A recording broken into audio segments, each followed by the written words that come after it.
Assalamualaikum warahmatullahi wabarakatuh. Perkenalkan, nama saya Siti Aisyah dengan NPM 2340602052 dari Lokal A1 Pendidikan Bahasa Indonesia. Di sini saya akan sedikit menjelaskan tentang penerapan apresiasi puisi. Baiklah, kita masuk ke dalam penjelasan yang pertama, yaitu ada konsep.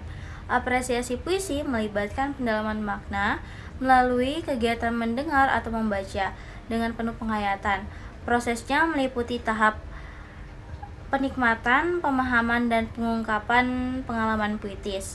Unsur-unsur yang harus diperhatikan adalah diksi, imajinasi, kata konkret, verifikasi, dan tipografi. Terus keterampilan seperti kepekaan emosi, kejujuran, dan ketajaman rasa dibutuhkan untuk memahami nilai estetis puisi yang lebih berfokus pada cara penyampaiannya daripada sekedar isi. Selanjutnya ada metode penerapan. Yang pertama ada pendekatan struktural. Pendekatan yang mengkaji puisi berdasarkan unsur-unsur yang membangun puisi serta memberi makna pada puisi. Dalam pendekatan struktural, struktur yang dikaji mencakup dua struktur, yaitu ada struktur fisik berisi diksi, rima, tipografi, imajinasi, kata konkret, dan gaya bahasa, dan struktur batin yang berisikan tema, rasa, nada, dan amanat.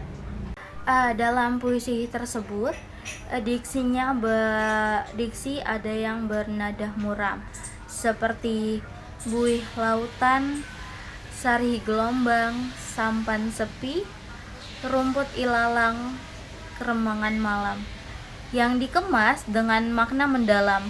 Penggunaan frasa-frasa tersebut membuat pembaca merasakan pengalaman emosional yang dialami oleh penyair. Terus ada imaji konkret seperti buih lautan, sampan sepi, dan rumput ilalang di keremangan malam. Kepedihan yang mendalam diibaratkan sebagai buih yang berayu tanpa tempat menepi, menciptakan suasana sepi dan mencekam. Melalui gambaran ini, penyair menyampaikan rasa sepi yang menyakitkan semakin diperkuat oleh suasana muram yang digambarkan. Terus ada pengimajian melalui kata konkret seperti buih, gelombang, sampan, dan rumput ilalang. Imaji visual ini memperkuat dengan imaji gerak seperti terayun-ayun. Nah, dan ini mencari dan menari bersama angin yang membuat pembaca merasa kesepian yang dialami oleh penyair. Terus ada bahasa figuratif pada ungkapan seperti berayun-ayun bersama sampan sepi dan menari bersama angin melambaikan kesepian yang mencekam. Kata-kata seperti buih, gelombang, dan rumput ilalang menggambarkan kepedihan hati penyair.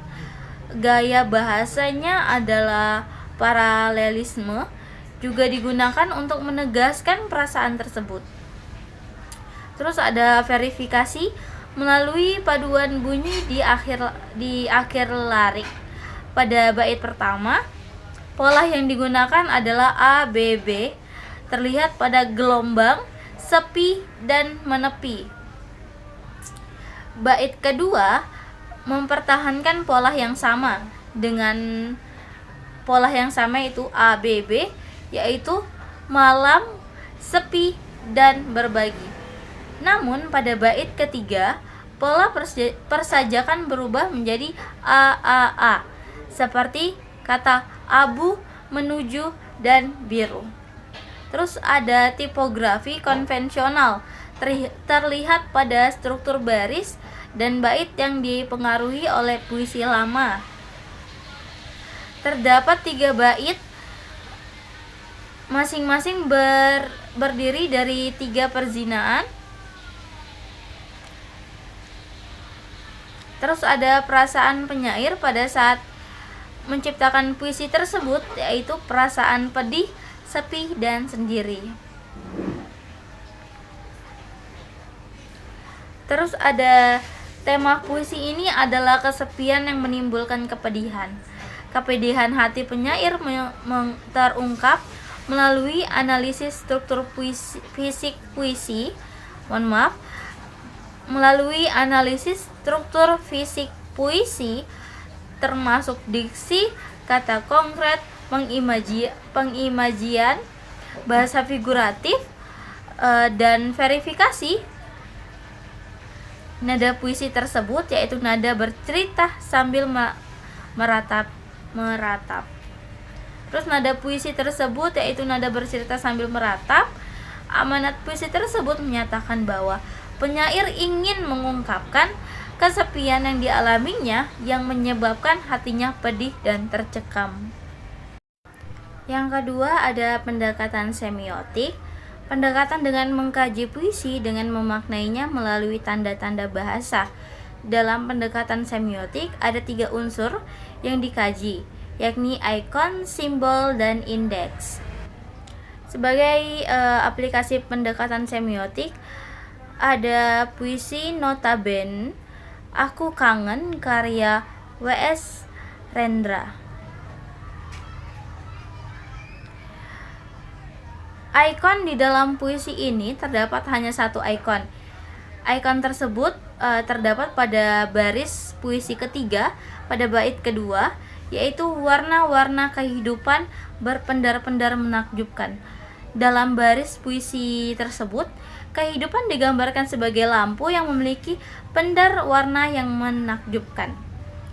Puisi berjudul Notaben, Aku Kangen ini membuat 2 simbol. Simbol pertama terlihat pada baris ketiga bait pertama. Nyawamu dan nyawaku dijodohkan langit. Kata langit dalam tersebut menggantikan kata Tuhan. Simbol lainnya terdapat pada baris selanjutnya, yaitu baris keempat pada bait yang sama. Dan anak kita akan lahir di cakrawala. Kata cakrawala dalam kamus dapat berarti lengkung langit dan kaki langit, atau lengkung langit atau kaki langit. Dalam puisi ini ada 4 indeks. Indeks pertama di bait pertama muncul pada baris terus bertatapan yang menunjukkan kesetiaan. Indeks kedua di bait kedua terletak pada frasa hidupku terbuka yang mencerminkan penerimaan. Terus ada indeks ketiga itu menggerakkan penaku, mengidentifikasikan aktivitas menulis. Indeks terakhir itu mempertahankan kehidupan, yaitu menunjukkan usaha untuk mencari rezeki. Terus ada pendekatan intertekstual. Pendekatan intertekstual merupakan penemuan aspek-aspek tertentu yang lebih ada pada karya-karya sebelumnya, pada karya yang muncul lebih kemudian. Dalam hal ini mengkaji puisi pun dapat kita temui dengan pendekatan intertekstual, karena mungkin kita pernah menemukan puisi yang bertemanya sama. Seperti puisi Aku karya Chairil Anwar dan puisi Aku karya Ajip Rosidi. Persamaan terdapat pada kedua puisi. Yang pertama dari kata konkret, Chairil Anwar dan Ajip Rosidi menggunakan kata-kata konkret untuk menggambarkan semangat perjuangan penyair. Chairil Anwar mengekspresikan perjuangannya dengan kalimat, biar peluruh menembus kulitku, aku tetap menerjang. Sementara itu, Ajip Rosidi menyatakan sikap perjuangannya dalam hidup melalui perjuangannya dalam hidup melalui frasa aku bertahan. Terus dari bahasa figuratif, Chairil Anwar dan Ajip Rosidi menggunakan gaya bahasa hiperbola dalam puisi mereka. Dalam puisi Aku karya Chairil Anwar mengekspresikan keinginannya untuk ungkapan aku ingin hidup 1000 tahun lagi. Sementara itu, Ajep Rosidi menggambarkan pertarungan hidup dengan kalimat yang dramatis. Tinju menghantam, belati menikam. Seluruh dunia bareng menyerang, menerkam tikaman tiada henti, siang malam. Terus ada tema puisi aku karya Chairil Anwar dan aku karyanya Ajep Rosidi memiliki tema perjuangan. Puisi Chairil Anwar menekankan perjuangan membela negara, seperti terlihat pada kutipan, biar peluru menembus kulitku, aku tetap meradang menerjang. Sementara itu, puisi Ajep Rosidi menggambarkan perjuangan melawan cobaan hidup dengan ungkapan aku bertahan karena diriku, aku bertahan karena hidup. Terus nada puisi aku Chairil Anwar dan puisi aku karya Ajep Rosidi yaitu nada bercerita dengan penuh semangat. Terus tuh ada amanatnya. Yang pertama itu ada manusia harus tegas, optimis, terus berjuang dengan jangan mudah menyerah, pantang menyerah meskipun rintangan menghadang. Terus yang kedua ada manusia harus berani mempunyai semangat semangat untuk maju dalam berkarya, agar berpikir dan semangat selalu hidup. Perbedaannya,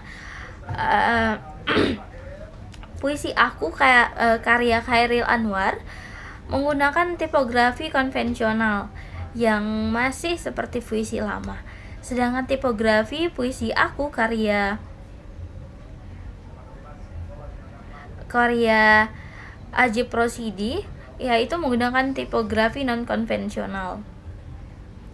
Terus ada puisi aku karya Chairil Anwar menciptakan suasana penuh semangat dan patriotisme, seperti terlihat pada kutipan, biar peluru menembus kulitku, aku akan tetap meradang menerjang.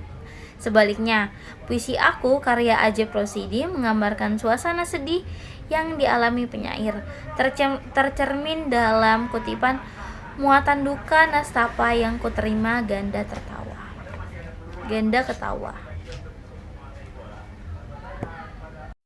Baiklah, itu tadi penjelasan mengenai penerapan apresiasi puisi.